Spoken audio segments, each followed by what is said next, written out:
Students, last lecture में हमने देखे थे इलेक्ट्रिसिटी बाय फ्रिक्शन या charging by friction, electricity by induction, electricity bye conduction. तो लास्ट लेक्चर में कुछ प्रॉब्लम्स करे थे, इलेक्ट्रिसिटी बाय कंडक्शन और उसके related sphere in contact with the sphere, दोनों आइडेंटिकल है तो चार्ज इक्वली डिस्ट्रीब्यूट होता है, और दोनों के रेडियस डिफरेंट है अर्थात साइज डिफरेंट है, तो ratio of proportion of charge Q1 upon Q2 equal to R1 upon R2 करते हैं। मैंने बोला एक स्पीयर है तो उस पर चार्ज होगा Q equal to 20 coulomb, suppose micro coulomb में होगा, पॉजिटिवली चार्ज है कंप्लीटली, उसका रेडियस R था, ये पॉजिटिवली चार्ज स्पीयर है और उसके ही कांटेक्ट में आइडेंटिकल स्पीयर लाते हैं ऑफ सेम रेडियस R। हमको पता है कि टोटल चार्ज डिस्ट्रीब्यूट होता है हमको, तो टोटल चार्ज मेरे पास इतना ही था, ये न्यूट्रल था, समझा। और फिर हम लिखते हैं charge on 1 divided by charge on 2 equal to radius of 1 upon radius of, दोनों की भी रेडियस R है तो ये रेशियो आता है 1/1। इसका मतलब Q1 इक्वल टू Q2 होता है, इसका मतलब इस स्फीयर पे भी चार्ज उतना ही इस स्फीयर पे चार्ज होता है, तो ये 20 कूलम के तो इक्वल पार्ट होते हैं, और इसको भी 50% चार्ज मतलब 10 कूलम, और इस पर भी होगा 10 कूलम, ध्यान देना। तो बाकी कल प्रॉब्लम तो कर ही होगा। चलो आज बात करते स्टूडेंट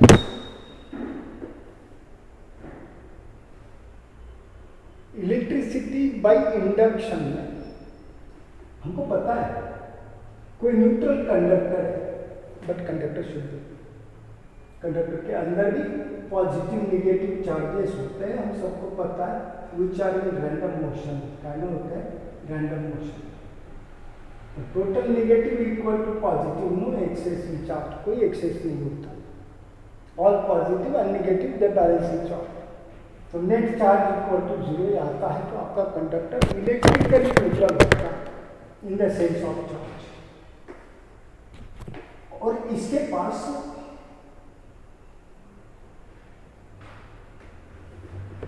ये न्यूट्रल है, नो चार्ज इन एक्सेस, और उसके पास कोई न्यूट्रल बॉडी आता है, sorry charge particle, charge conductor, और इस पर पॉजिटिव चार्ज होगा और कांटेक्ट में नहीं है, जस्ट क्लोज है, तो इसके नेबरिंग सरफेस पे नेगेटिव चार्ज इंड्यूस करता है और अदर सरफेस पे पॉजिटिव। और इसको यदि आप अर्थ में कनेक्ट करते हैं तो अर्थ, तो अर्थिंग ये पूरा चार्ज अर्थ में पेनेट्रेट होता है, तो इस पर ओनली नेगेटिव चार्ज प्रोड्यूस होता है। और फिर हमने पूछा, ये था charging of a conductor by the method of induction, इस पे जो चार्ज प्रोड्यूस हो गया उसको मैं Q डैश बोलता हूँ, और यहाँ पे जो चार्ज था उसको मैंने Q बोला, इसको बोलते हैं इंड्यूस्ड चार्ज और इसको बोलते हैं इंड्यूसिंग चार्ज।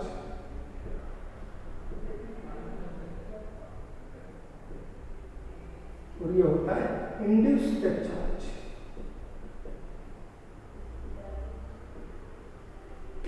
नोट करा, और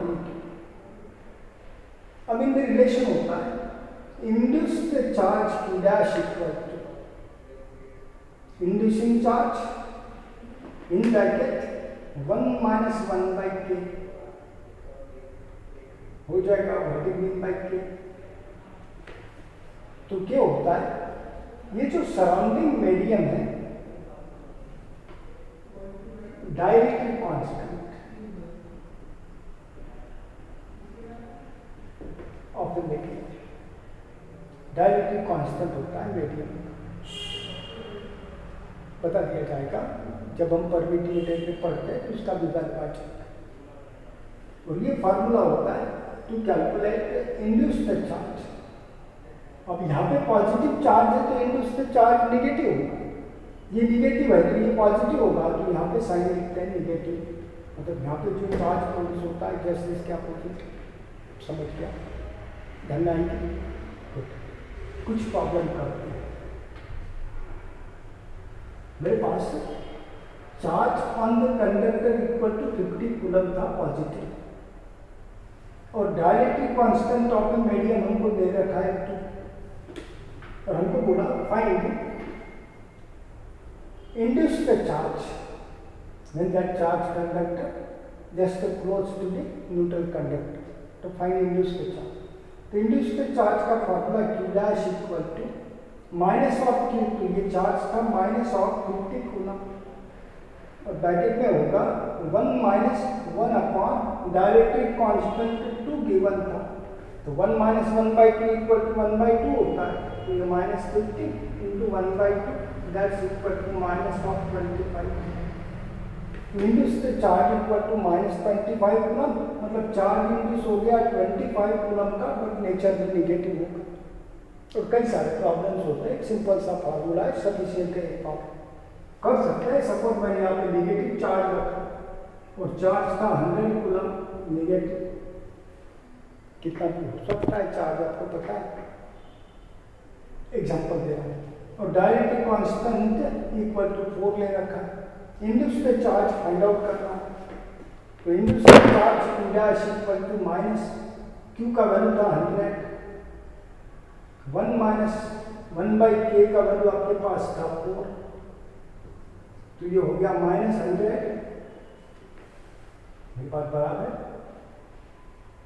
अब ये निगेटिव था, ये ध्यान रखो, तो माइनस 100 इन ब्रैकेट 1 माइनस 1/4, तो माइनस 100 और 1 माइनस 1/4 होता है 3/4, 4 से डिवाइड किया तो 25, 3 का माइनस 75।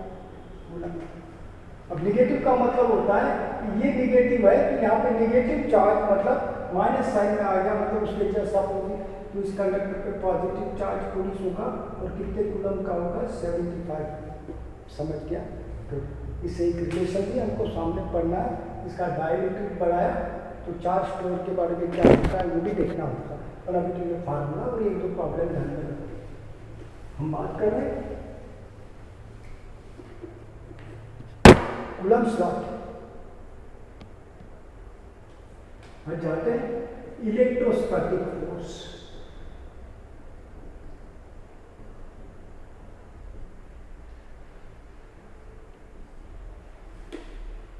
भाई बोला मेरे पास कोई चार्ज है और एक पॉइंट पे है और रेस्ट में है, तो इसको हमने पॉइंट स्टैटिक चार्ज बोलना होगा। मैग्नीट्यूड में Q1 कूलम, और नेचर में आइदर पॉजिटिव और नेगेटिव, और दूसरे पॉइंट पे पॉइंट स्टैटिक चार्ज है ऑफ मैग्नीट्यूड Q2 कूलम, वो भी नेचर में आइदर पॉजिटिव और नेगेटिव, और दोनों point static charges separated by distance r है।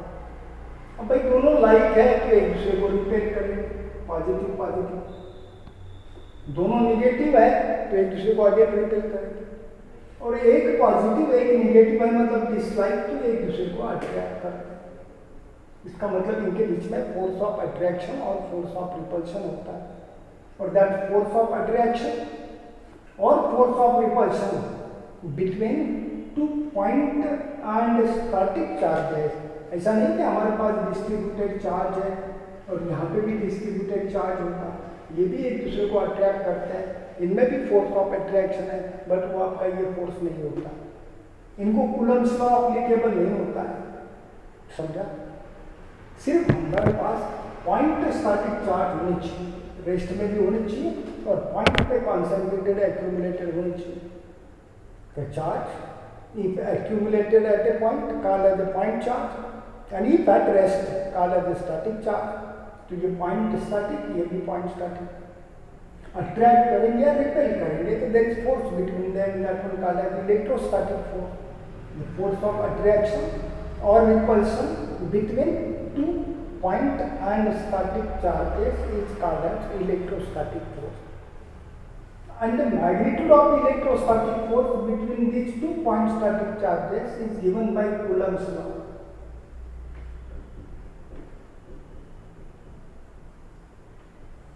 और फिर स्टेटमेंट ऑफ कूलम्स लॉ होता है the electrostatic force between 2 point on static charges directly proportional to product of magnitudes of the charges q1 into q2 and that force inversely proportional to square of distance between them.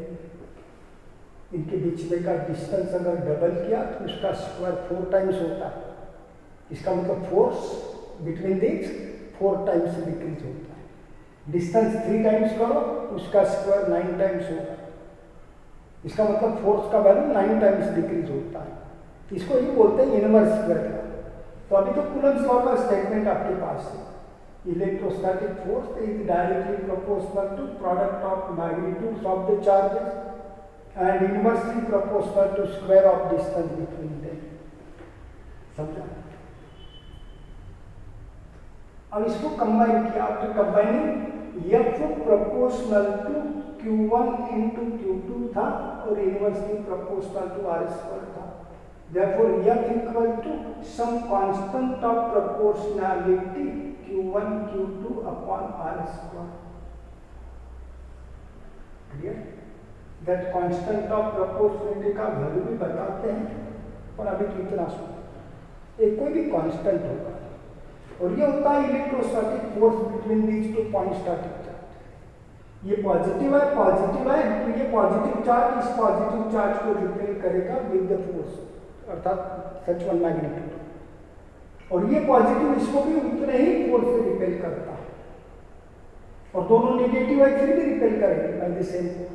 और एक positive है और एक negative है तो पट्टे में दोनों एक दूसरे को अट्रैक्ट करते हैं by the same force. And that force is also called as coulombian force.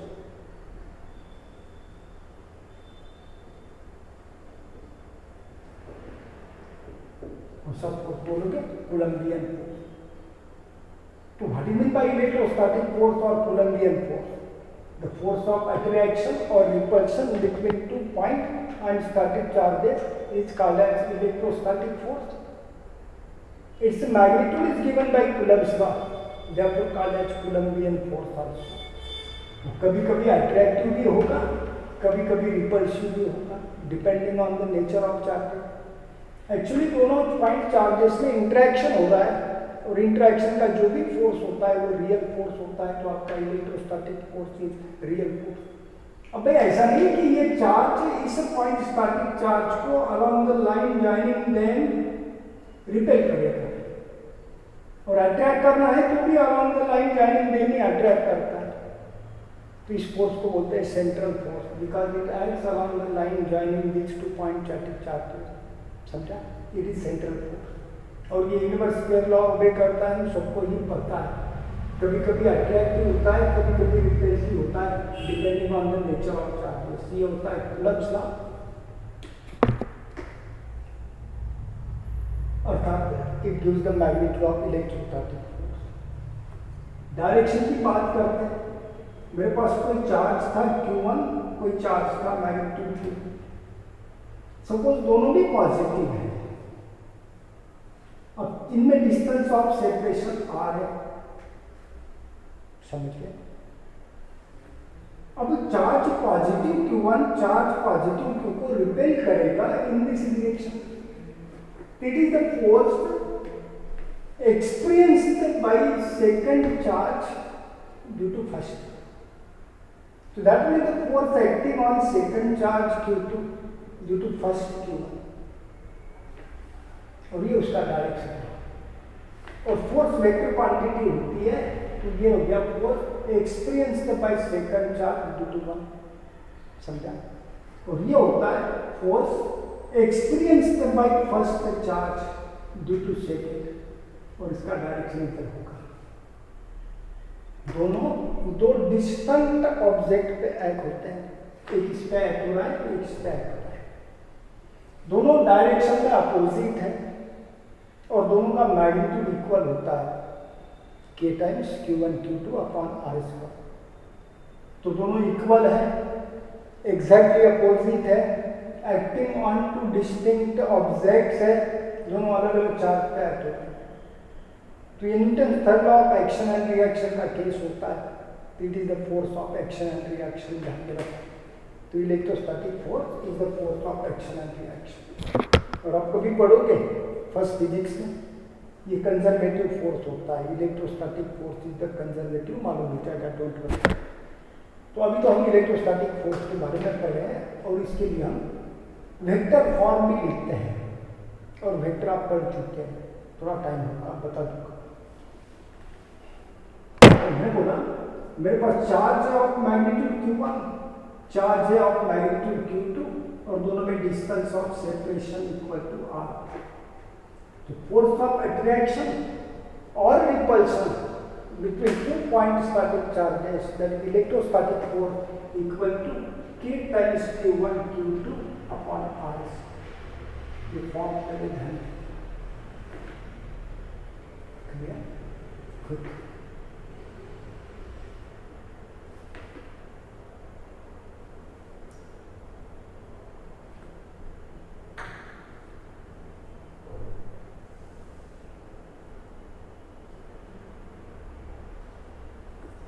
इसके रिलेटेड कुछ न्यूमेरिकल्स होते हैं, लेते हैं, करते हैं।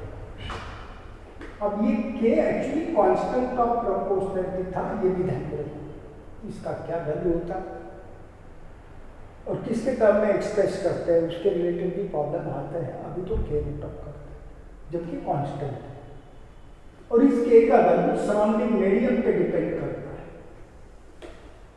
That of expected. मैंने बोला मेरे पास कोई चार्ज गिवन था टोटल, सपोज 100 कूलम, समझा? एग्जाम्पल है, चार्ज इतना होता है कि नहीं, आपने क्वांटाइजेशन पढ़ा हुआ।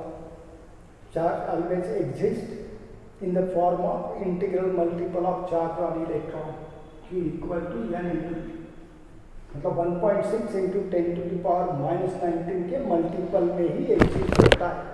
मैं तो एग्जाम्पल दे रहा हूँ।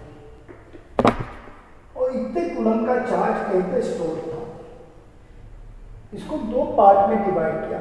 मैं इक्वल पार्ट की बात नहीं कर रहा हूँ, होगा 1/4 3/4, 60% इधर 40% उधर, डिवाइडेड इनटू 2 पार्ट्स। 2 पार्ट में डिवाइड किया, Q1 and Q2, and separated by certain distance. कोई डिस्टेंस से सेपरेट किया, clear? Force between them is maximum, then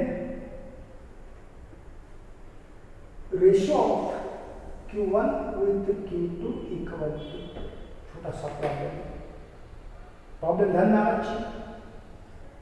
total charge of magnitude 100 coulomb divided in 2 parts, 2 part में distribute कर, और मैं divide into equal parts नहीं बोला है, क्लियर?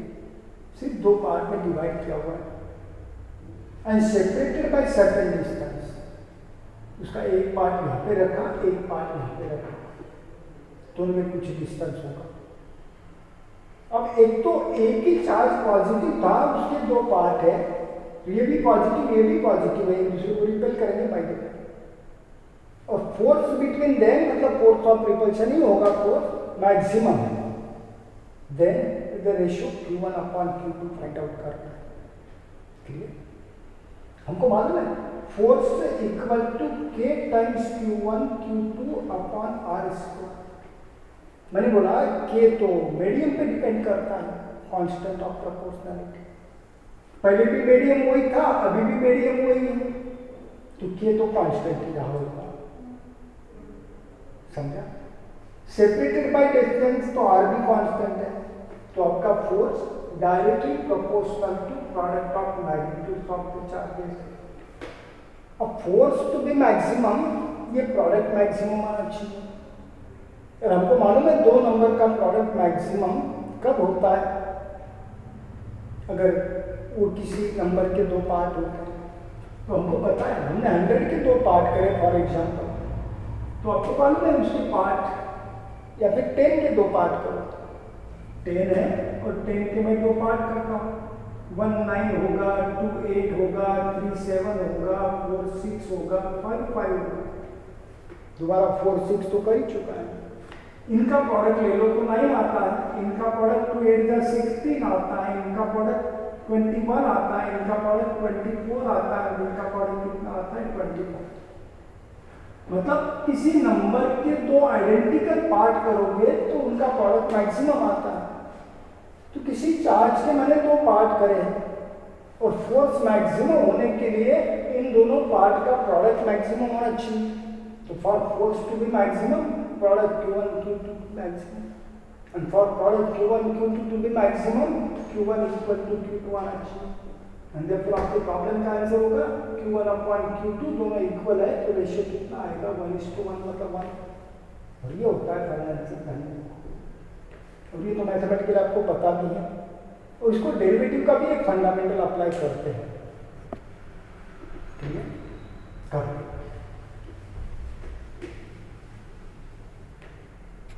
कभी कभी ऐसा दिया होगा total charge Q, some charge removed from it. अब इसमें से थोड़ा सा चार्ज निकाल लिया Q, तो यहाँ पे कितना बचा Q माइनस Q, और ये निकाले वाला चार्ज यहाँ पे रखो। These two parts separated by certain distance. The force between them is the maximum. Find the ratio Q minus Q by Q. कोई पार्ट है, हमको मालूम है कि force between them directly proportional to product Q minus Q into K। और product of two number maximum तभी आता है जब दोनों नंबर इक्वल होते हैं। तो Q minus Q equal to Q होगा। Q minus Q equal to Q होगा तो ये रेशियो दोनों इक्वल है तो 1:1 आता है। और इसी प्रॉब्लम में हमको रेशियो पूछा capital Q divided by small q, तो हम यहाँ से Q का वैल्यू निकालें तो ये माइनस Q इधर जाके क्या होगा प्लस Q। तो Q का value plus Q put up कर दो डिवाइडेड बाय Q, तो रेशियो आता है 2:1। कितना आएगा बेटा 2:1। तो ध्यान में रखो ये छोटे मोटे प्रॉब्लम पूछते हैं। गुड,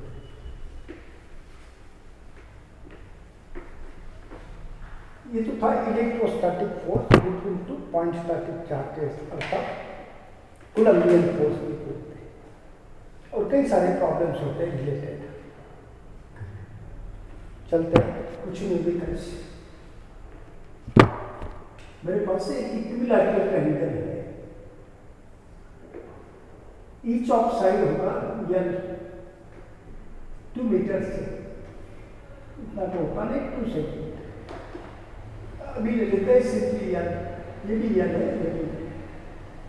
यहाँ पे चार्ज है 5 कूलम पॉजिटिव, यहाँ पे भी चार्ज होगा 5 कूलम पॉजिटिव, और यहाँ पे चार्ज है नेगेटिव। इसको बोला मैंने point A, point B, point C, और हमको बोला find net force on the charge of -5। इस पे कितना फोर्स एक्ट हो रहा है निकाल। ठीक भाई, ये पॉजिटिव चार्ज इस नेगेटिव चार्ज को क्या कर रहा होगा अट्रैक्ट, ये भी पॉजिटिव चार्ज इस नेगेटिव चार्ज को क्या कर रहा होगा अट्रैक्ट टुवर्ड्स। समझा? इक्विलैटरल ट्रायंगल बोला तो each angle is of 60 degree, आप सबको पता है, ये भी 60 होगा। अब ये जो force of attraction exerted by charge of positive 5 coulomb on this negative magnitude निकाला तो F equal to K times of Q1 into Q2, magnitude में 5 into 5 25 upon R square L square. और ये भी force exerted by +5 coulomb on negative 5 coulomb, उतना ही आएगा। F equal to K times Q1 Q2 मतलब 25 अपॉन डिस्टेंस का square L square. समझा? इस फोर्स को थोड़ी देर के लिए F1 बोल दो और उसका मैग्नीट्यूड इतना था, और इस फोर्स के लिए F2 बोलो, वो भी इतना ही था F के बराबर, दोनों का मैग्नीट्यूड इक्वल। अब एक पॉइंट स्टैटिक चार्ज पे दो फोर्स एक्ट हो रहा है और आपको नेट फोर्स फाइंड आउट करना है ऑन इट। तो हमको पता है नेट फोर्स या नेट वेक्टर या रिजल्टेंट वेक्टर का फॉर्मूला होता है, वेक्टर में पढ़ चुके, root of a square plus b square plus twice ab cosine of angle between them. तो यहाँ पे रिजल्टेंट होगा, resultant force experienced by this charge equal to F1 square plus F2 square plus 2 times F1 F2 cosine of angle between them. और इन दोनों forces में angle कितना था 60। अब F1 का वैल्यू भी F ही था और F2 का वैल्यू भी मैग्नीट्यूड में सेम था, तो मैं पुट अप कर देता हूँ। F1 square equal to F square, F2 square equal to F square, 2 times F1 F2 मतलब अगेन F स्क्वायर और cos 60 का वैल्यू होता है 1/2। ये 1/2 और 2 कैंसिल होता है तो मेरे रूट के अंदर बचा F square plus F square plus F square 3 times of F square. F square बाहर ले लिया तो F होगा और रूट में 3 होगा। F का वैल्यू कितना है आपके पास, तो 25 k अपॉन L स्क्वायर लिख सकते हैं, k times 25 upon L square और ये रूट ऑफ जो भी होगा। ध्यान रखो सभी क्वांटिटी एक ही यूनिट में पुटअप करनी होती है, वो हो जाएगा। अपन अभी तो ये प्रॉब्लम k का वैल्यू जब हमारा होगा तब हम पुटअप कर देंगे, साइड में आपको दिया होगा तो resultant force acting on the charge आप आराम से निकाल सकते। गुड।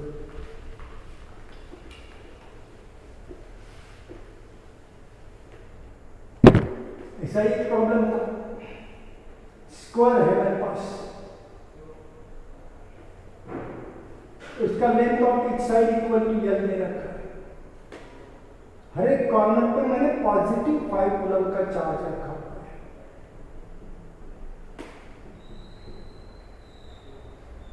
इसको बोला point A, point B, vertex C, vertex D। और हमको बोला find force experienced by the charge at point A। अब हमको बताओ ये पॉजिटिव चार्ज भी इस चार्ज को रिपेल करेगा, ये पॉजिटिव चार्ज इसको रिपेल करेगा और ये भी पॉजिटिव चार्ज इसको इस डायरेक्शन में रिपेल करेगा, क्योंकि आपका इलेक्ट्रोस्टैटिक फोर्स सेंट्रल फोर्स होता है। ये चार्ज इस पॉजिटिव को रिपेल करेगा तो along the line joining them, ये चार्ज इसको रिपेल करेगा तो along the line joining them, और ये इसको रिपेल करेगा तो अलोंग द लाइन ज्वाइनिंग। ये फर्स्ट चार्ज का फोर्स हो गया F1, ये सेकंड चार्ज का फोर्स हो गया F2 और ये थर्ड चार्ज का फोर्स हो गया F3। इसको मैंने फर्स्ट बोला, इसको सेकंड बोला, इसको थर्ड। अब हमको तीनों का रिजल्ट फाइंड आउट करना है, तो हम पहले तीनों का मैग्नीट्यूड फाइंड आउट करते हैं। ये फोर्स था F1 exerted by this charge of +5 coulomb. By coulombs का होगा k टाइम्स q1 q2 मतलब 25 अपॉन r स्क्वायर मतलब L स्क्वायर।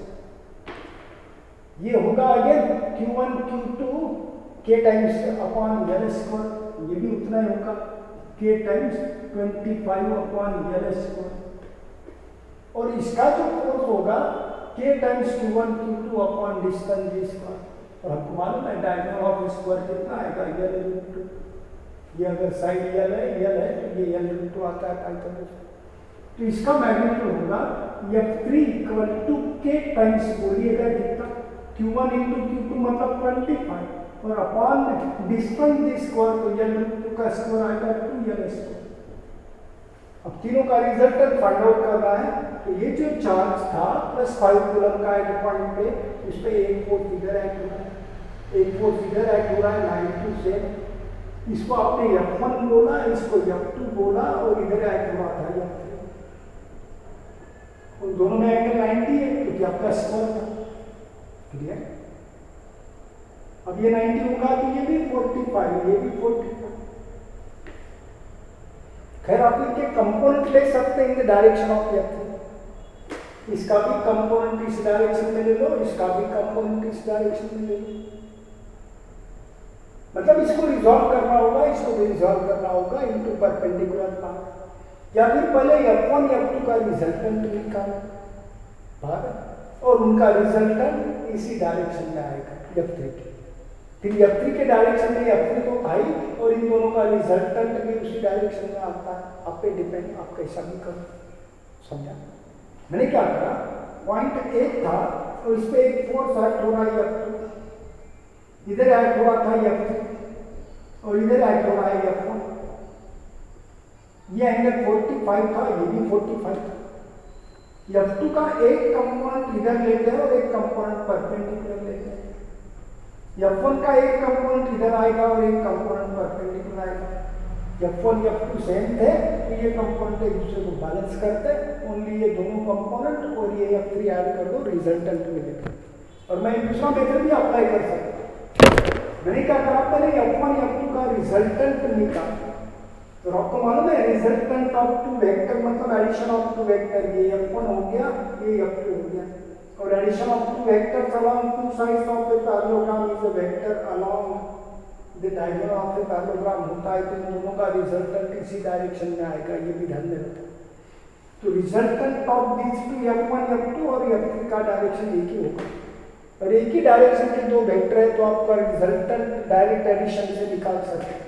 तो पहले मैं F1 F2 का रिजल्टेंट निकालता हूँ। अब F1 F2 का रिजल्टेंट निकाल रहा है तो वही फार्मूला होता है, resultant equal to root of F1 square plus F2 square plus 2 times of F1 F2 cosine of angle between them. अभी लिख देता हूँ थीटा। F1 का वैल्यू भी इतना ही था और F2 का वैल्यू भी सेम था, उसको मैं थोड़ी देर के लिए अब बोलता हूँ F square plus F square plus 2 times F, और दोनों में एंगल कितना है F1 और F2 में, तो 90, तो यहाँ पे होगा cos 90, और हम सबको पता है cos 90 इक्वल टू 0 होता है, तो ये टर्म 0 हो जाएगा, और यहाँ पे आएगा F square plus F square, और F square plus F square होता है root of 2 times of F square, तो इसको हम लिख सकते हैं F रूट, समझा। और F का वैल्यू कितना था मेरे पास, तो F का वैल्यू था आपके पास k times 25 by L square, तो ये होगा root of 2 k times 25 upon L square, ये हो गया resultant of this two problem. किसका वैल्यू निकाला हमने, resultant of F1 and F2। अब यहाँ पे इन दोनों का रिजल्टेंट भी इसी डायरेक्शन में होगा R, तो इन दोनों का तो रिजल्टेंट निकाल लिया। अब इस पॉइंट ए पे मतलब इस चार्ज 5 कूलम पे जो ही फोर्स ऐड हो रहा है F3 एंड R, और एक ही डायरेक्शन में ऐड हो रहा है, तो net force acting on charge of 5 coulomb at point A equal to F3 plus R आएगा। वैल्यू पुट अप कर दो, F3 का वैल्यू था आपके पास k times 25 upon 2 times of L square, और R का वैल्यू मेरे पास था k times of 25 2 upon L square, तो इसमें से कॉमन ले सकते हैं 25k अपॉन L स्क्वायर, और यहाँ पे ब्रैकेट में होगा 1/2, और यहाँ पे मेरे पास बचा होगा सिंपली रूट, थोड़ा सिंप्लीफाई कर दो, आपका आंसर आपको मिलेगा। तो ये होते हैं कुछ प्रॉब्लम्स और इलेक्ट्रोस्टैटिक, और भी कुछ प्रॉब्लम है स्टूडेंट्स, और काफ़ी कुछ प्रॉब्लम्स होते हैं। कल बात करूँगा कांस्टेंट ऑफ प्रोपोर्शनैलिटी के बारे में, परमिटिविटी ऑफ मीडियम के बारे में, अनडायलेटेड कांस्टेंट ऑफ ए मीडियम। तब तक के लिए पढ़ाई करो स्टूडेंट्स, ऑल द बेस्ट।